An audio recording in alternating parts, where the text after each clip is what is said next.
করলা পাতা ভাজি করবো, তো সেজন্য হচ্ছে এখানে তেলের মধ্যে পেঁয়াজ কুচি, কাঁচামরিচ কুচি, ছোটো কিছু চিংড়ি মাছ আর হচ্ছে বাগানের নতুন আলু কুচি আছে, এগুলো একটু সময় ভাজবো। এর মধ্যে কিন্তু এখন লবণ দেবো না, কারণ লবণ দিলে আলুগুলো তাড়াতাড়ি নরম হয়ে যায়। এই আলুগুলো আসলে আমাদের বাংলাদেশের আলুর মতো না, এগুলো খুব দ্রুত নরম হয়ে যায়।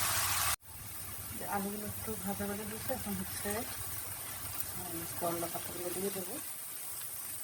করলা পাতা কিন্তু পরিমাণে খুব বেশি না, অল্প অল্প বলতে আমার হাতে মনে হয় 2 মুঠো সাথে দিয়েছিলাম।